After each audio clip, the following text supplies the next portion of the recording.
And hello to everyone that's just joined us right now. Welcome to the Calling with Neo. And today I've got an incredible guest. Already you can see him there, smiling and whatnot.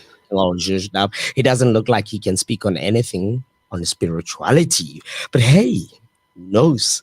Just might teach us a thing or two.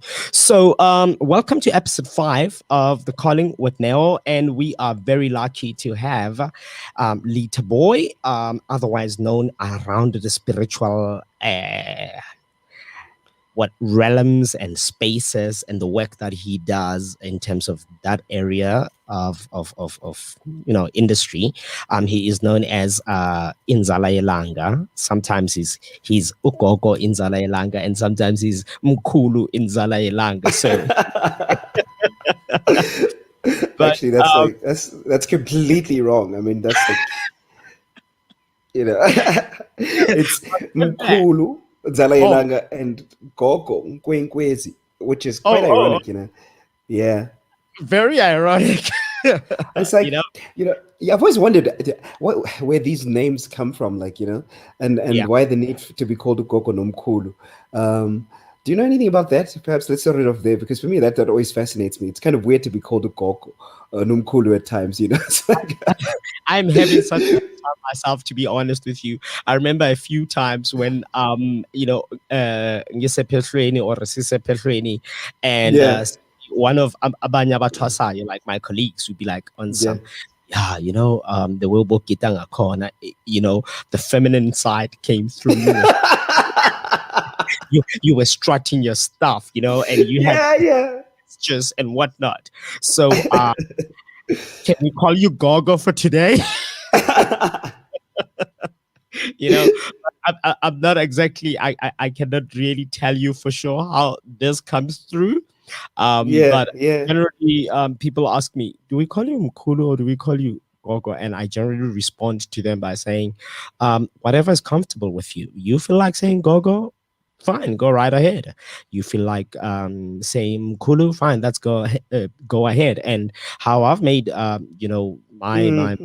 my observation around that, or my conclusion rather, is that at that particular moment in time, you are possibly seeing or sensing an energy, a feminine energy, the divine feminine energy.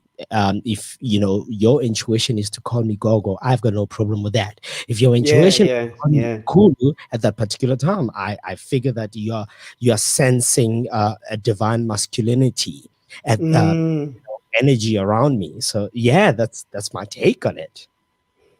And you, what's your response generally? I mean, I find it very interesting because I don't like to be limited, man. It's like, and that's been my greatest challenge, is like, if we limit ourselves to just Gogo Nomkulu, that leaves out all of the other kind of incredible ancestors that we walk besides, sure, they say that there are some that are leading, but I'm very much like, let's kind of shift the way that we do things, just and it's pretty interesting, because at times I'd have a strong Gogo come through and she'd say her piece, and then the other times I would have a powerful like Mkulu come through, and both of them would have dialogues. And the most incredible work I ever did was before Twasa, just to get them on the same kind of wavelength, where mama and tata kind of a thing get along so well.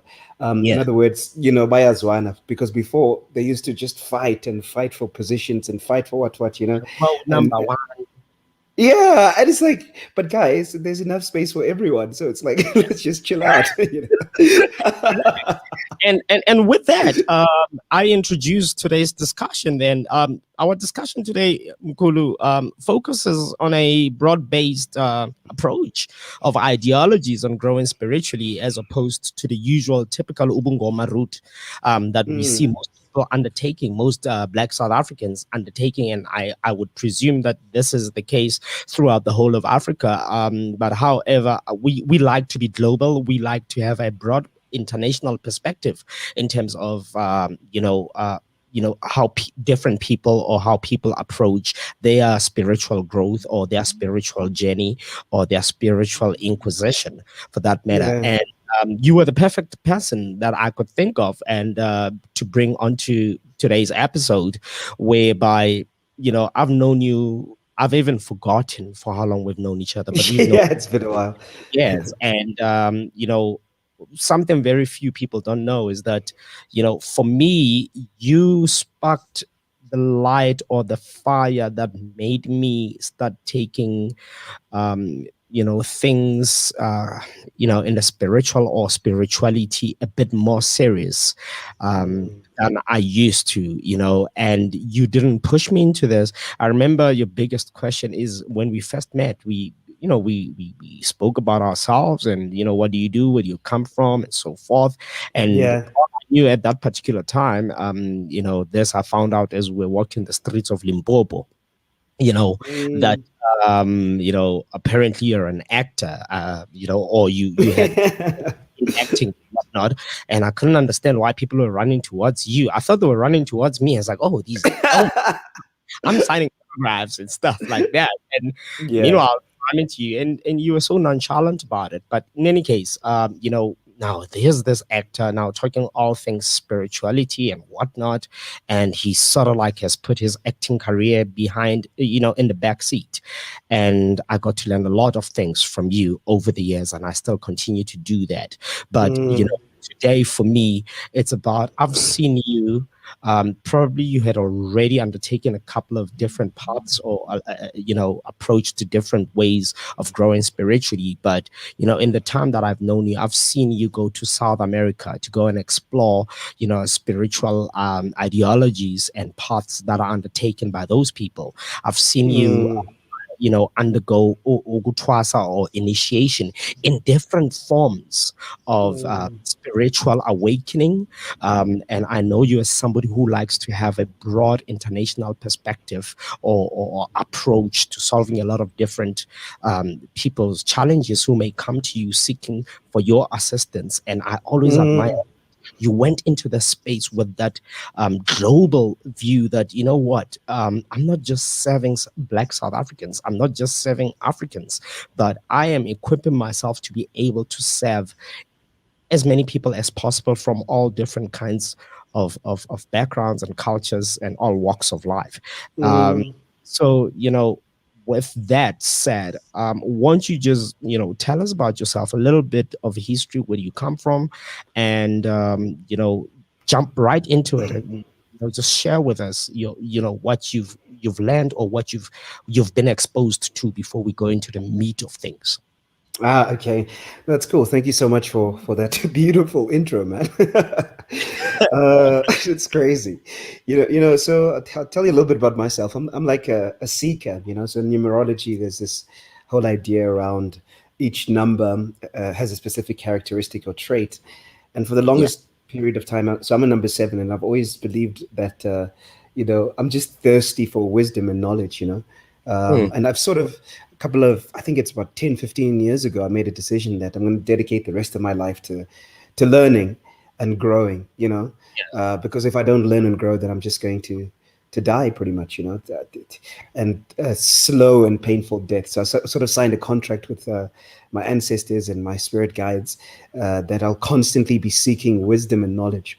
yeah. So, I mean, it's just started off a while ago, just understanding the laws of attraction kind of a thing and just working around that. And, back in the days when the law of attraction became such a popular thing and everyone was heading Secret. towards it. Yeah, the secret, yeah, I did. And so I really like fundamentally studied it and like full on wanted to understand what it was about. What are the Yeah. secrets?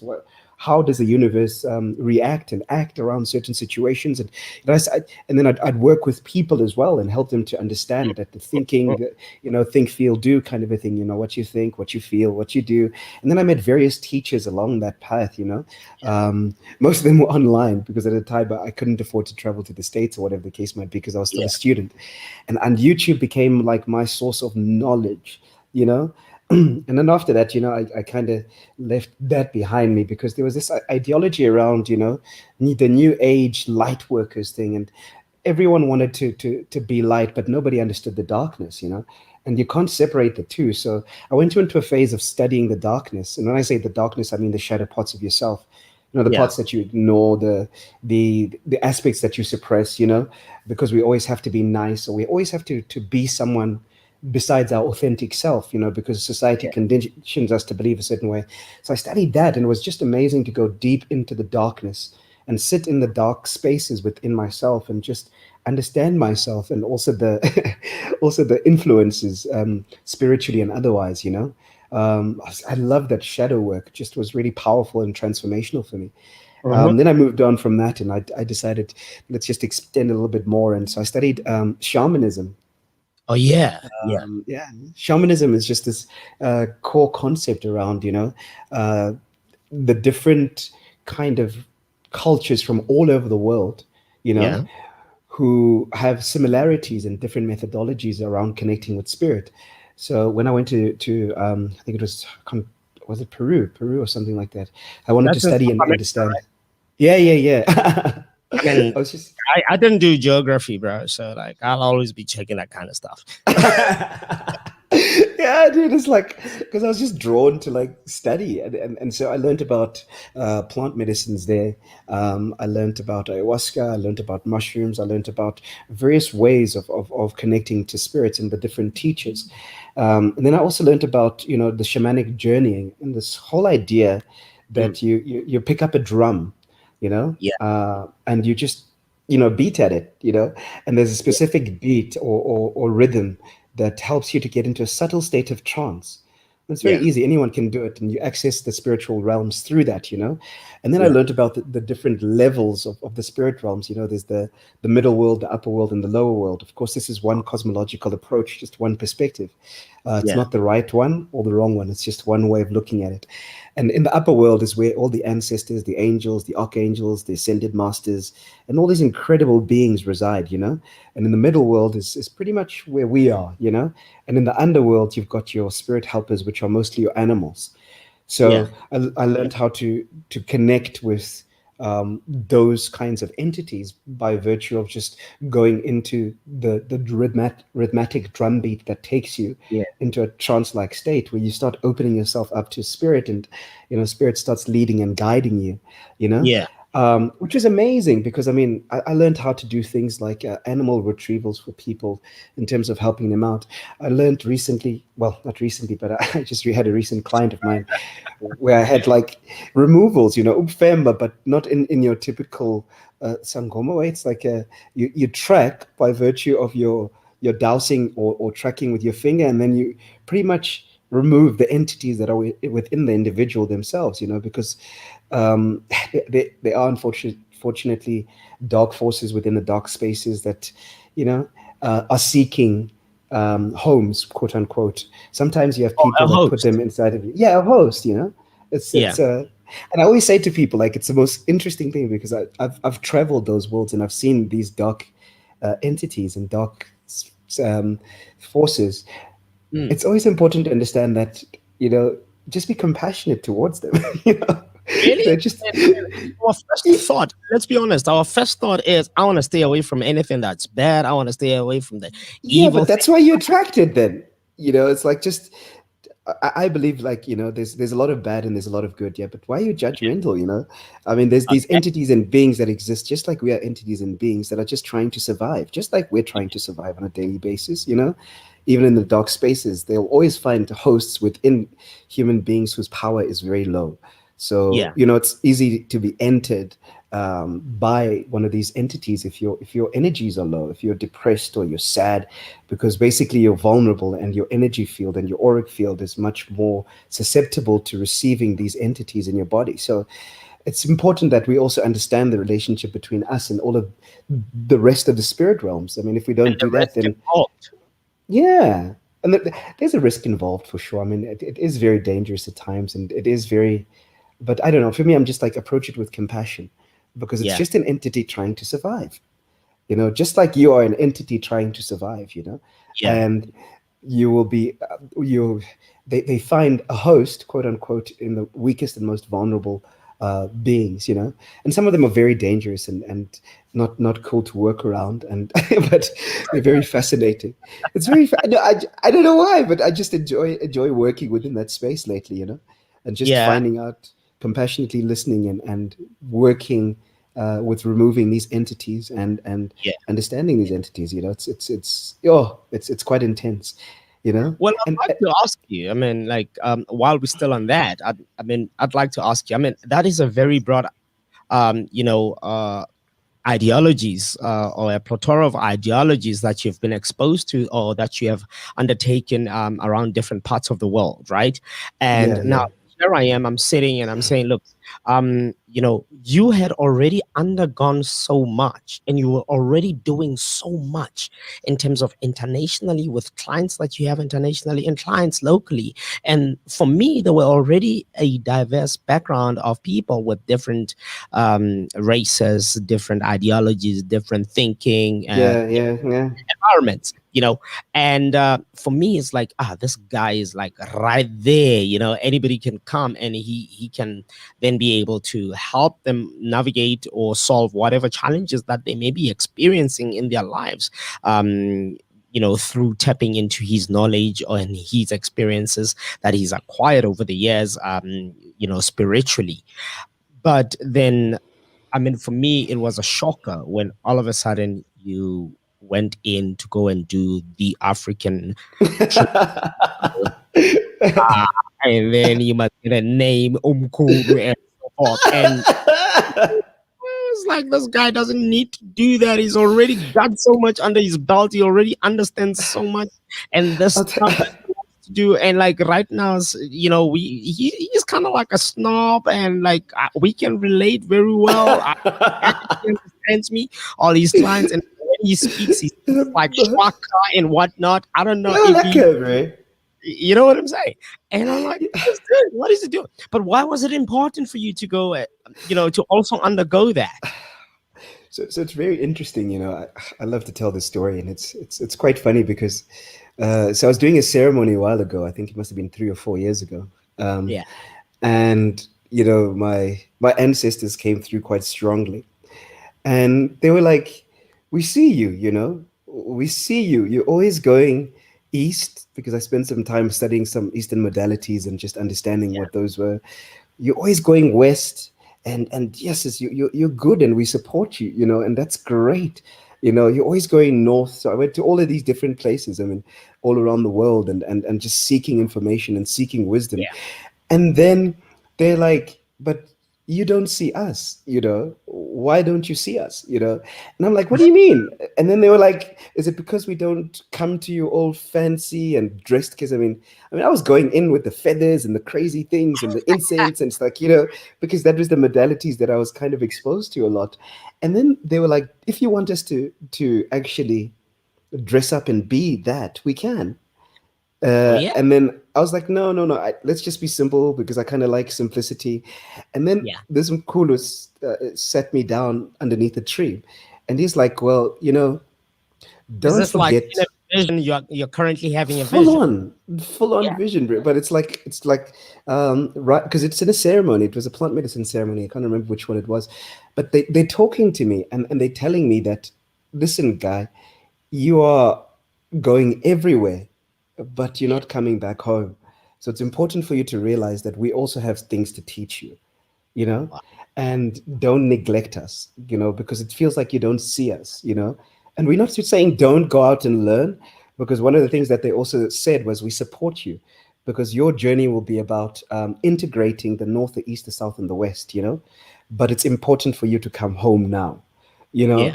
It's important that you learn about who you are, where you Hmm. come from, and allow the ancestral gifts of your lineage in this lifetime to Yeah, start to manifest.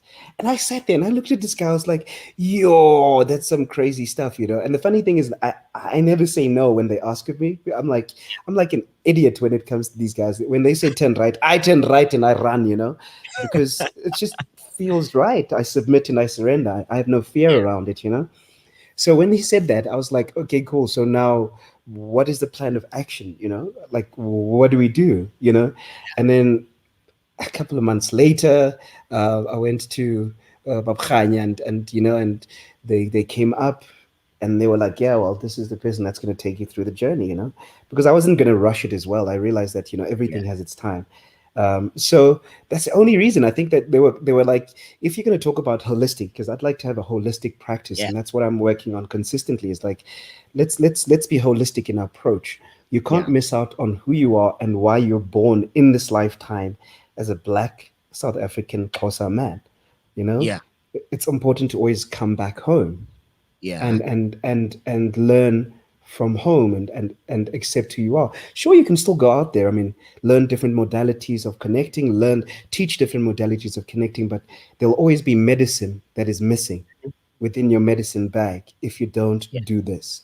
And so I surrendered, and I was like, okay, cool, let's do it. You know, it's like here we go again. It's like an adventure for me, you know. So I mean, so this was right up the alley for you, but it was nothing. Yeah. Was it anything like you've ever experienced before? Would you say it was more difficult, or like how would you describe this Oh, particular experience from the other experiences that you've had? I mean, like like you said, you've done Peru. You know, yeah. you, Oh, you yeah. you I learned tell, some shamanic ways, and you got you got some skills. Yeah, you know what I'm saying. So how was this different? And also, how has it impacted your approach now towards healing people, towards assisting people with challenges that they have, and towards navigating yourself in terms of what you hope to achieve? so for me, you know, it was so difficult because I had all of these other methodologies that I Yeah, could tap into at any point, you know? And so I was speaking to my mentor. I'm like, but how do I do this when I already know so much? I could tap into the ancestral realms and, like, you know, I could just shamanic journey, or I could do visualization processes, or I could, dowse, or I could, there's so many different tools that I had within my medicine bag. And yeah, one of the things that helped me to ground myself was, Lita, you were speaking to my mentor, and she was basically saying, Lita, you have to learn to put everything away and go with a clean slate. It was so hard just to, like, forget everything. I'm like, what do you mean? So I must just, like, put everything aside and just be present, because if you're not present and you're bringing in all of these other methodologies into this, you won't get the heart and the crux of it all.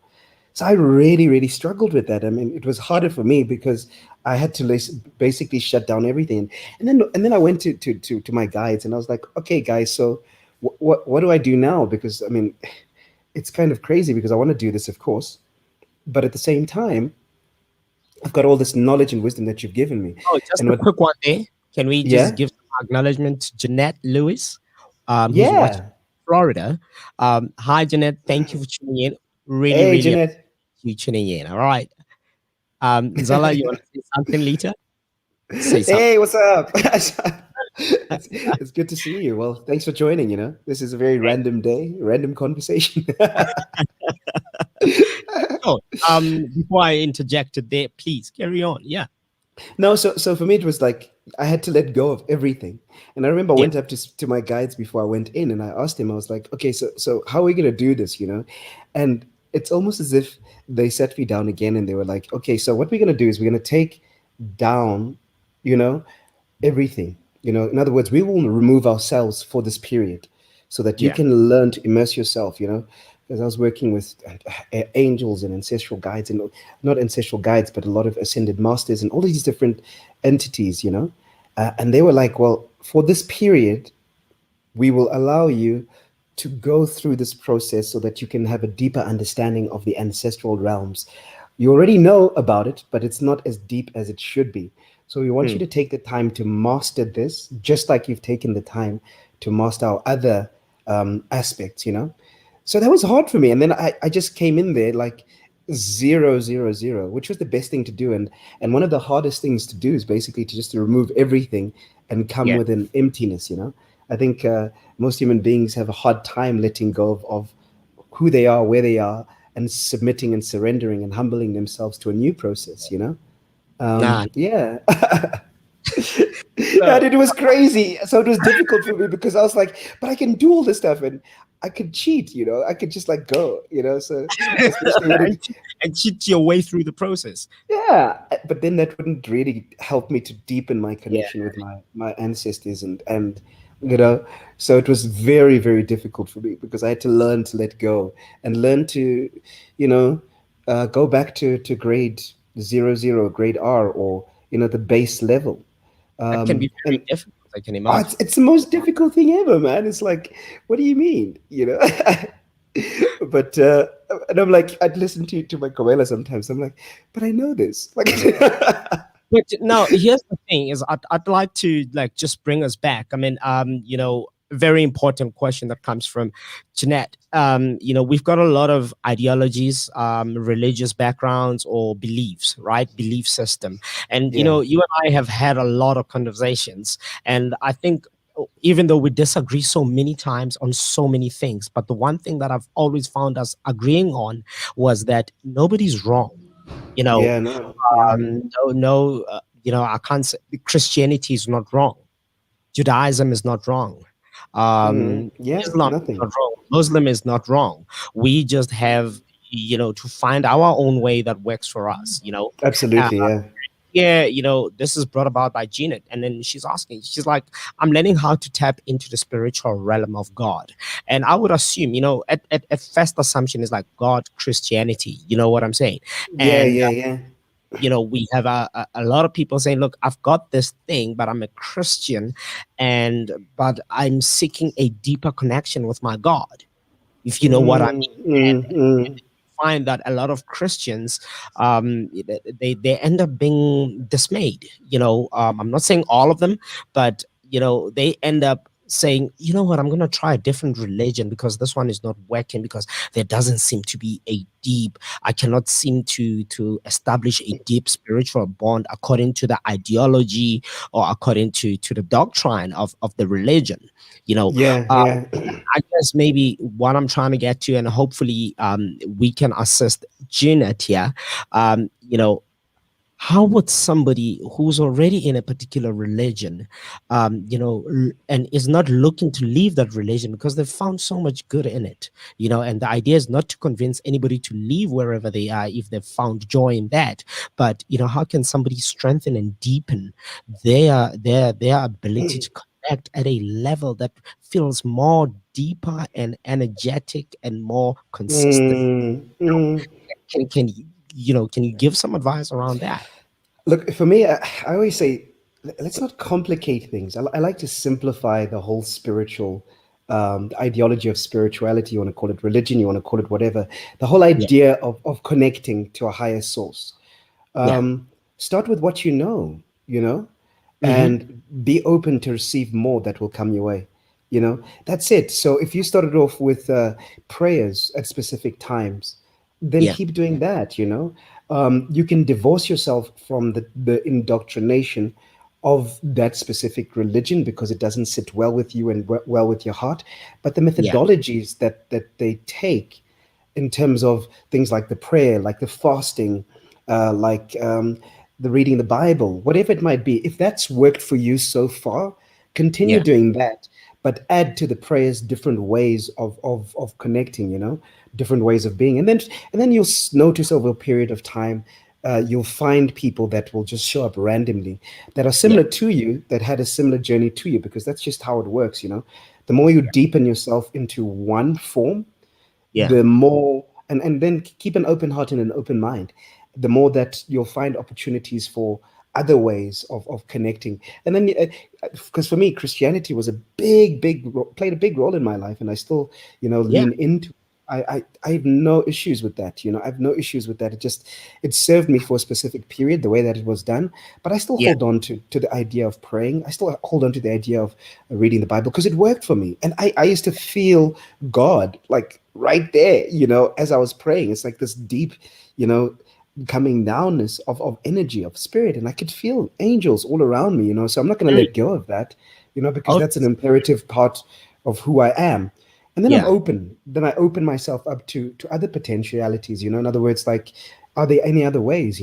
I would pray about Yeah. it and say, please make sure that my path is, protected, led, and guided. I'm Yeah. open to experience a different kind of interaction, a different kind of experience of connecting with you. Mhm. Show me. And it Uh, took years sometimes, it took months yeah. sometimes, it took weeks sometimes, but just be open. But don't let No. go of what you know. That's what we do sometimes. Yeah. We get so angry and we let go of what we know. Just divorce yourself And we go with from the fashion, right? doctrine. We Yeah. a lot of times we go with fashion, we go with the trend. It seems it's like almost as if that there's a tender out for to yes, Angoma, It's like Yeah, yeah. but I'd like to bring it back to let's go global right now. But before we go global and tap into some of the experiences that you've had and how that helps people, I just have to share one particular experience. This was around the period when my aunt, whom I considered my mom, went Mm, on and passed on. And you happened to have been one of the people that I was spending every day of my life with during that period. And that was a very difficult mm, period for me. And I remember, I asked you, or my worry was also about my grandmother.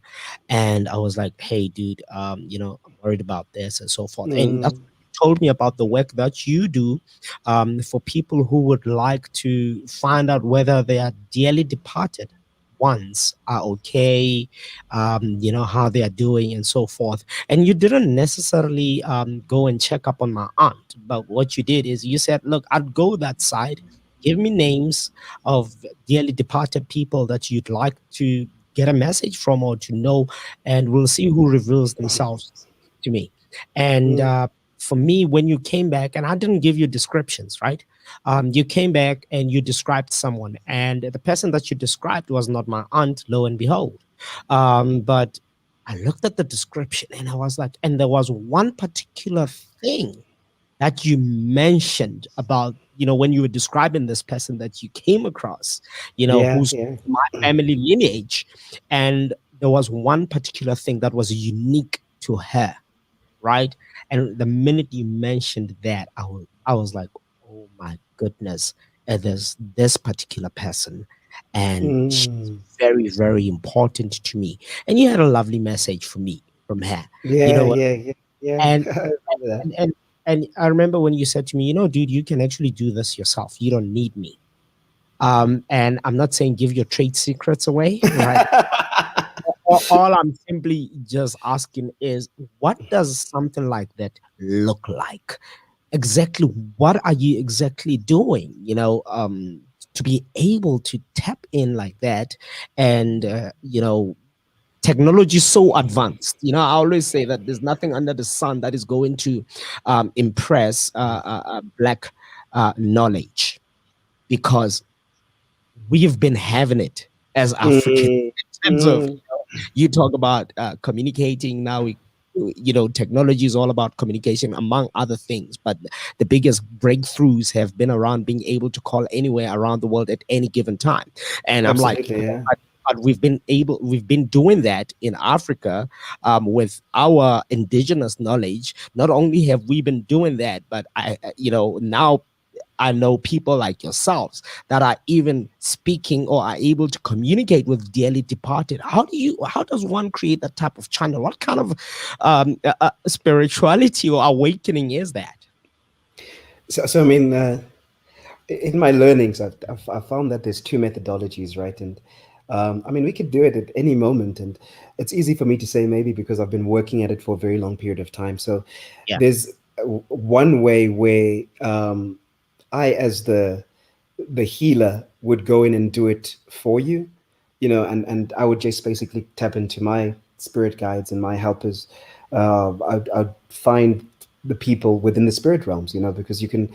I've learned how to traverse from between the different worlds, quite swiftly, by virtue of just connecting with intention and finding a way to connect with my guides. And when I'm with my guides, then I ask them to help me to explore, to find a specific person so that we can see where they are, what's happening with them. Are they at a good space? Have they crossed over towards the ancestral realms or not? mm, And if they haven't, then we can help them to cross over at the same time, you know. So that's something that I was quite passionate about, you know, just to help mm. the dearly departed to cross over. Yeah, um, and then the second methodology is where I just facilitate. um, I hold space for you to yeah, discover your own kind of way of connecting with your people. I mean, the reality is, spirit is always there, you know. I mean, they're always there. I always used to say a couple of years ago, it's like, if only you knew the power you have that is backing you, and if only you knew how to tap into it so that you could achieve more, do more, and be more, you know, yeah. consistently. Because we've got angels, we've got, I mean, ascended masters, we've got ancestors, we've got a whole range of spiritual beings and entities that are with us and for us, but we haven't learned how to connect and communicate. um, I mean, and it's a simple process. It's just learning to meditate and quiet your mind, and Hmm. putting out an intention out there and calling them. But you have to call them in first. So you invoke them by virtue of just doing a short prayer and saying, "This is my intention. I'm calling upon you, so and so. I'd like to connect." But it's also dangerous to sometimes do it on your own, because you don't know whether they've crossed over or not crossed over. You know, so it's always good What's at the the. danger in that? Like, when you say it's also dangerous to do it by yourself, would you need somebody else to be alongside you? And what could be the danger if they have not crossed over, or if they have crossed over? Where is the danger? Well, I mean, the danger lies in the fact that, I mean, we also have the those who died and did not live well and die well. In other words, those who were scalums, you know, those Yeah, who, you know, really didn't live up to their life's purpose, or live a life that's in alignment to what they were called to do here. Um, and so we have all of those people in our ancestors and ancestral lineages, you know. So yeah, it's dangerous, because sometimes they connect with you, and then yeah. they make you do their work, which isn't necessarily of the highest good of all, but the highest good for themselves. Oh, So, okay. you know, it's an individual thing versus a collective thing, you know. So sometimes we interact with people who have crossed over that are not well in spirit, Mm, and they utilize it. A lot of stuff like that is happening with sangomas these days. We're uncertain about which spirits that we're working with. Are they well in spirit, or are they not well in spirit? In other mm, words, have they crossed over? When we say cross over, I mean, have they landed in the sides of the, in the spaces of the ancestral realms? You know, are they helping spirits, or are they wandering spirits? You know, mm. I don't like the term ghost, Yeah, but the Western perspective would call it a ghost, you know. But yeah. I like the term wandering spirits. And these wandering spirits are troublesome, because all they want is to serve themselves, you Mm, know. mm, mm, And mm. that's dangerous, because you could end up doing a lot of crazy things. I mean, that's possession work and hectic. Yeah, no, I've seen quite hectic stuff with some clients of mine Yeah, around that aspect. So it's always important just to be guided at times, until you develop a strong enough mm, relationship, a discernment with the right ancestor, you know, ancestral helping spirit. Don't go for the ancestors, go for the ancestral helping spirits, those who've lived well, died well, and have crossed over, so that they can bring forth into your life all I that you get. require. You understand what I'm saying? So it's not that easy, but you can always just start off at home right now, just meditating and inviting the spirit around you. And then you learn about your intuitive language, you know, because we all have an intuitive language or spirit language that we connect and communicate with, you know. In other Yeah. words, so what happens is that some of us are clairvoyant, some of us see, some of us hear, some of us feel, some of us just have a knowing. Like, if I had to mention a spirit, you know, I like Mm. that. I call it, invite my ancestors, specifically call on the Yeah, good that's ones, Mom the ones with Kitty the. Mofokeng. Hi, Mom Kitty Mofokeng. Hey, And Mom Kitty. And you know, that is so important. Even when you pasha, yeah, consistently call upon the ones who are well in spirit. Don't call yeah. upon all of your ancestors, because you're opening yourself up to the naughty ones who will come and possess you, you know, and just, hey, be No. naughty there. So always make sure that you call upon the ones who are in light, you know. And I like the way Mm, you put it, you know, in the light, you know, the ones who've crossed over, those who've lived well and mm, who've died mm. well, those who've done the work in this lifetime, so that they could ascend and transcend and Yeah. join the rest of the ancestors on the other side, you know. And of That course, the ways of helping them. I'm not saying we should give up on all of the ancestors that have not crossed over. There are many yeah. ways of helping them. There's a process that I facilitate that helps people to Tell us connect about with. that process. I mean, we are always looking, and we are always looking to connect. We are always looking to help and so forth. And I find that a lot of people, they explore this under, I wouldn't like to use the word duress, but sometimes it's kind of like it feels like it's under duress because you've tried everything, Oh, you know or that's how they feel, whereby you've tried everything to navigate your own life. Because to be honest with you, a lot of people, I find that we start tapping into this, we start exploring it because everything else is such a mess in our daily lives, and we are looking for ways to solve our problems, but we find that yes, we coming across brick walls and so forth, and we feel so trapped and we need an escape. So we take anything that comes along, and a lot of people, when now start opening themselves up to spirituality, most of the time it's, I'm desperate. so you see that's a problem. I mean, so this is my greatest challenge with most of the clients that I work with, and most of the people that I have conversations with. Yeah. We are so transactional when it comes to the ancestors and not transformational. What we need to start being more of is transformational. Why must I go to them when I'm in trouble? I mean, Mm, what about them on the other side? They also have their own challenges, and it's like we have to build better relationships and better understanding. You know, yeah. it's always we go to them when we want something. It's never we just go to them to help them to get to a better space.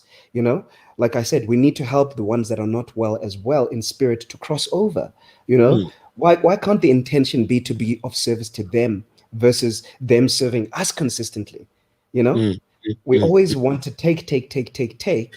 Maybe it's because of the perspective that most people have, or most of the time is like we are tapping in that realm because we are thinking they are all knowing and all powerful and Oh they don't no. help.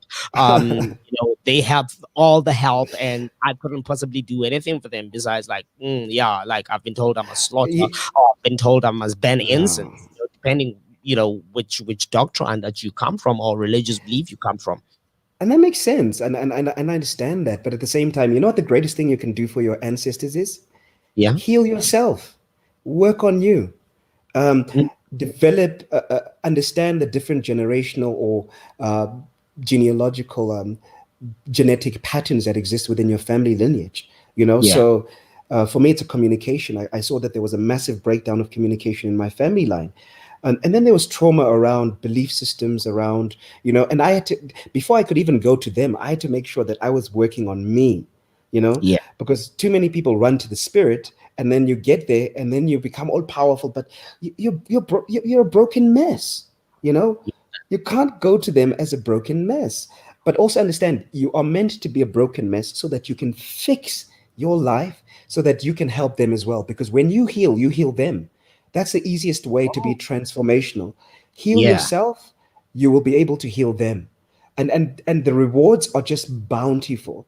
It's not just about slaughtering and it's about what good is it to be a vessel Yeah. of the ancestors or vessel for spirit when you're not in a good state, when you're not in a Or good even a space. vessel for God. Even a Yeah. vessel for God, what good is it? So heal yourself, work on your trauma. We all have different traumas. Trauma can be passed down, trauma can be acquired by virtue of circumstance and situations.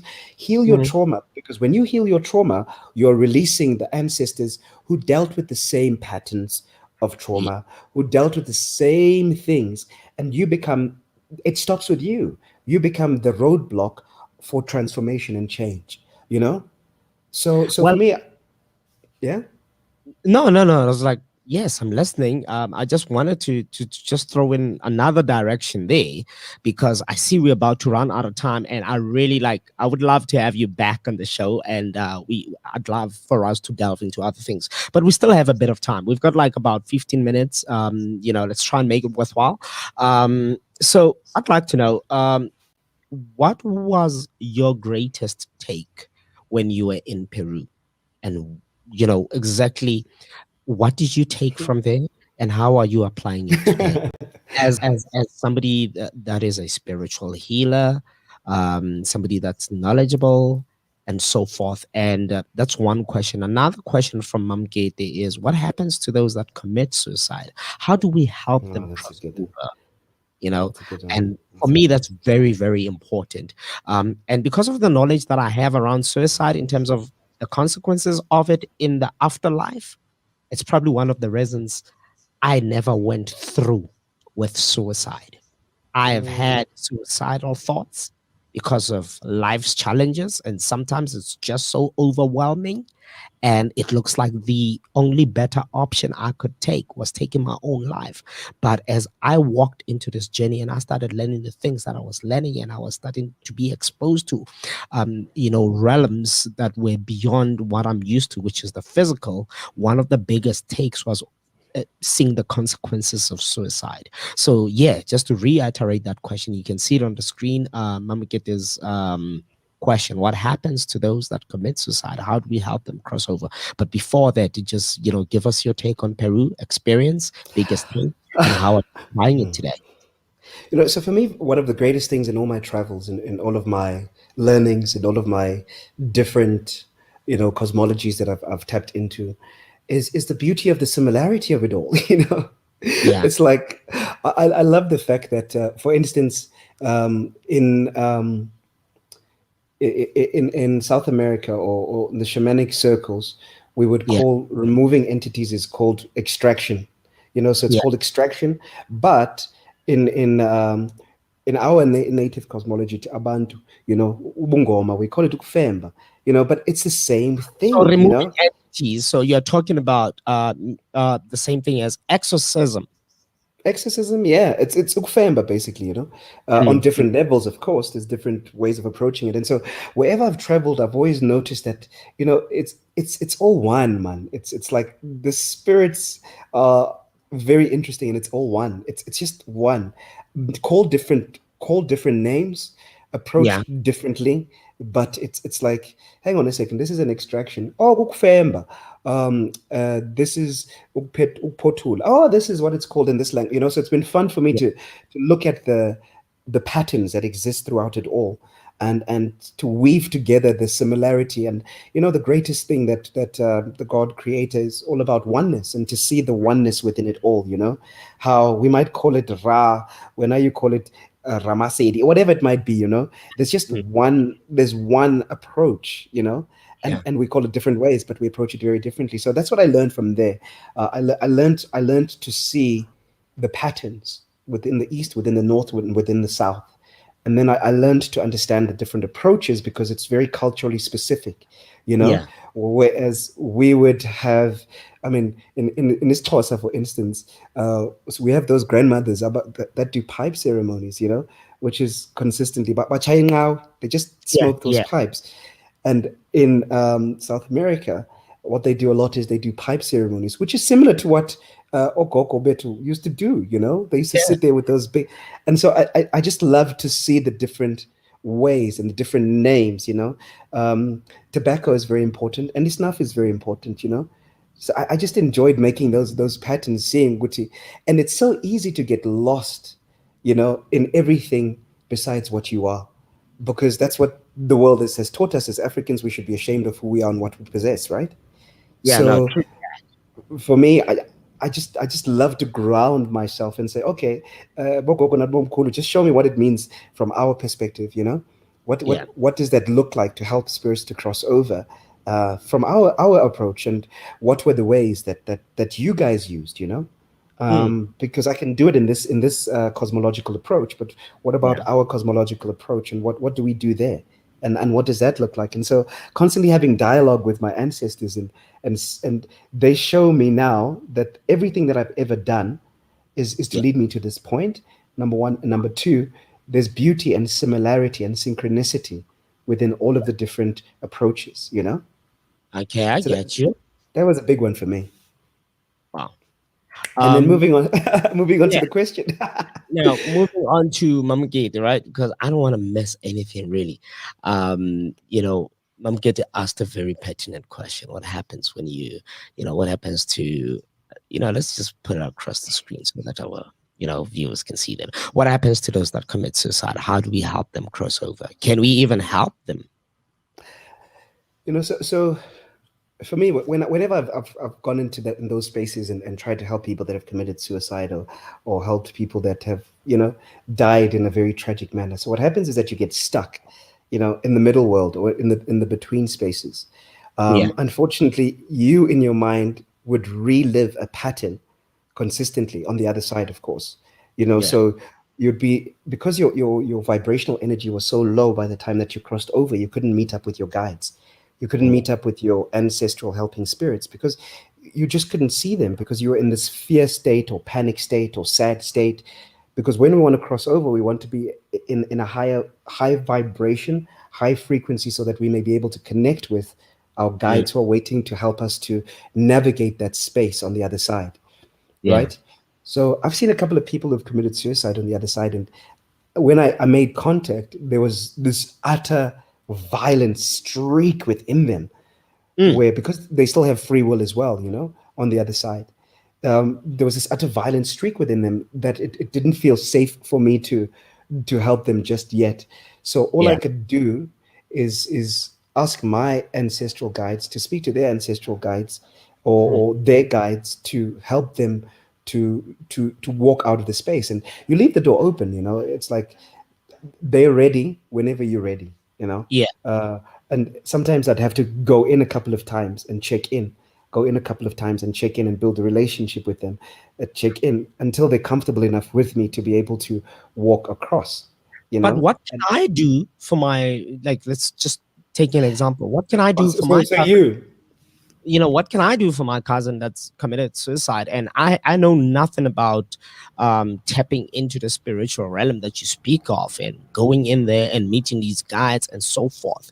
What can I do with the limited knowledge you know that I have, as either Muslim, or as either Jewish, or as either Christian? yeah, that's it. That's a good question. Um, I'll tell you the advice that I was given. So the first thing is to honor the soul, honor the spirit, honor the being Yeah, that they were, you know. So keep their memory alive by virtue of honoring them. And when I say honor them, you talk about them in a light manner, not in this deep, dark, depressive. You mention the good, because that's reciprocated somehow in the spirit realms. They might not be able to connect with it immediately, but over a yeah, period of time, just knowing that you were loved, and we understood, we understand, yeah, um, you just have to be more understanding and more loving. And of course, you can pray to the ancestors to help that person, or pass out to the ancestors to help that person, or pray to the gods and the angels, whatever it is that you feel comfortable with, to help yeah, that person on their journey to not get stuck. But I would say, because their energy was so low, the yeah, frequency, the vibration was so low, yours is to amplify and raise your frequency and raise your vibration to that of love. yeah, And focus purely on that. And that's not to say deny your path, because you must go through the grieving processes. But if you really want to help, you can do mm, things like light a candle and pray to the guides and pray to the ancestors, and also just celebrate the individual in all of their beauty, you know, mm, mm, in all mm, of their beauty. Don't hold on to the negative aspect, the fact that they've ended their life. yeah, Celebrate them, because what you're trying to do is bring back life within them, so that they can raise their frequency of vibration to be able to see, and cross yeah. over, you know. I mean, look, thank you for that, and I hope Mamkete, at least, our guest here, our expert, has at least been able to, give you some kind of direction, some kind of I guidance, hope it helps. and you know, in terms of what you can apply yourself. All of us, in our own little corners, can do something for our loved Absolutely, yeah. ones, to help make things a bit better, right? And I'd like to bring it back to us, the land of the living. Um, a lot of times I found that we find people, we move from one ideology to another ideology, never having fully understood that previous one, and when we don't get what we want, we tend to talk down on that previous one and say, no, now I'm doing something better. And as somebody that it has been exposed to quite a number of different ideologies, and as somebody who embraces and respects, all of them, whether you approve of them or not, or whether, I'd like your take on, w- how are you shortchanging yourself, if at all you are shortchanging yourself as an individual when you jump from one to another, and and you look back at that one, with an eye that says, I learned nothing from that side, and therefore I'm going to shoot it down. And this new one that I found is the one that works for me. Look, I think it's important to understand why you are called to a specific place, Yeah. because you're there for a specific reason. And the reason that we jump from place to place is because we don't understand why we were there in the first place, you Yeah. know? So, going back to my story, my ancestors told me that I have to go to Twasa because I've learned everything, but I have not learned this from the South. And I can tell you terrible stories and Yeah. shut down the whole bungoma industry because I've seen some very malicious, dark. I've seen, yeah.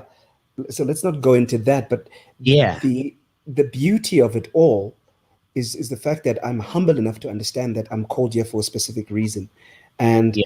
if the darkness and the maliciousness is part of that calling, then I will learn from it too because I must go through that process, and and this is not where I'm going to stay, or this is not where you should This is stay. not my Sometimes it final is. destination. Yeah, sometimes it is, and it's okay to only focus on one methodology and stick with that for the rest of your life. There are people like that, and they master it beautifully. Yeah. Um, but for me, humble yourself. Don't judge, because the moment you judge just because you had a bad experience, you're Yeah. missing the lesson that entire process is trying to teach you. Because that's the lesson that maybe you were meant to get. You're meant to Yeah. learn about how to change the way that things operate within the Bungoma fraternity, or how Mm. to use Christianity in a means where it's relatable to younger people, because I don't relate to this old man who's 75 years old that's telling me stuff, you know? Yeah, absolutely. And now tell me So something. Just before we let you go, we literally are almost out of time. But real quick, tell us how we can get in touch with you. What projects are you currently working on? Do you have any? I know you do ceremonies. You go and you cleanse office buildings. You cleanse people's homes, yeah. and you work with a lot of different clients that come to you for assistance. But like, can you just tell us how to get a hold of you, the way we should get a hold of you, and any advice that you can give us, like, so we are better human beings? Yeah. So I mean, I've got a website. It's Lita Boy, www.litaboy.com. Yeah, You can have a look at that, and on Facebook and on Instagram, it's at Lita Boy as well. That's Litha yeah, Booi. Um, so I mean, the last bit of advice. I mean, this is a concept that I've been working on for the longest period of time, because my ancestors are like, "Hey, dude, let's just change the way things are done." yeah. Um, my invitation to you all is just to decolonize your relationship with your ancestors. Don't Deco- make it so decolonize it. Like, just remove all of this heaviness that's attached to it, and yeah, approach them as though they're just people sitting across the table from you, and ask them questions, and they'll ask of you too. Like me yeah, and you right now, we've had an hour's conversation. Why yeah. can't you just have an hour's conversation with your ancestors without the seriousness, and just make it light, and listen? Mm, mm, mm, mm. So they keep saying to me that we've got to find different ways of relating to them, because at the Okay. current moment we relate to them in a very indoctrinated one-way system, which is highly transactional. My life is messed up, I must slaughter something. Okay. Okay, and that's and then it and gets that's it. always. I don't know. And that's it. So that's not to take away the slaughtering, but what about the relationship in between? Yeah, What about the messages that they're trying to bring to you, and what about the significance of them reaching out to you? It's just to understand the messages in between, and taking those opportunities to build better relationships with our ancestors, so that we've got friends, man, not these guys that are just so inaccessible and are out there and are crazy. We should be able to call upon them like that and say, hey, Buffett, I unzim, like, I don't know what to do now, help me out. Remember that no, one time that I helped you out? Now it's your turn to yeah, help me out. a nice and informal way of being with your So ancestors. go as you are. Go as you are, brother. Don't change a thing. Yeah. Don't change a thing. Don't change a thing. But also remember, the greatest way for you to help your ancestors is to work on yourself. Heal yourself because you heal them in the process. Sit down and deal with all of the stuff that you're running away from. Your trauma, heal your trauma because then what you do is you empower them. And the Mm, problem is that most of us want to meet. Imagine this, bro. You always have to, they always have to come down to us, yeah. you know? So the goal should be we are meeting them where they are and creating something that's powerful and profound together, you Yeah. know? I get it. That helps them and helps us at the same time. And future generations and past generations and current generations, you know? So No. let's meet them where they are. Let's not bring them down to us the whole time. Oh, I've got a problem. Oh, my life is so hard. Oh, transactional. Let's be transformational. Well, and with that, thank you for those parting words. Really, really appreciate it. I'm definitely like going to have you. Like I had so much fun. I'm definitely gonna have you again, as a guest. Hopefully next time you can even join us in the studio itself. And if Yeah. minute, like you have been so awesome because I like called you at like quarter to, and say, hey, dude, the guest I was supposed to have kind of like I dropped. just dropped you. I hope you can come through for me. So I really appreciate that. And definitely I'd love to have you on board again as a guest. And Mama Kate also passes her regards and says, thank you. uh, Absolutely. So Siabonga, namaste. Namaste. And remember, as a listener, you were tuned into the calling with Neo, and our guest today was Lita Boy, also known as Inzala Yelanga. Some days he's Mkulu, other days he is.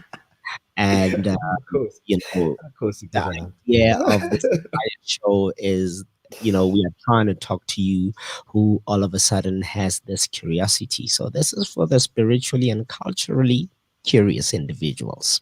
All right. Zalailanga, Lita Boy, my good Oh, we friend, give thanks. my brother, my teacher. Thank you so much. Really appreciate it. Makosi mkuu. We give Thokoza thanks. Keshe. Togoza keshala. Cool, Khuluma brother. Signing out. Cheerio, brother. Peace. Cheers.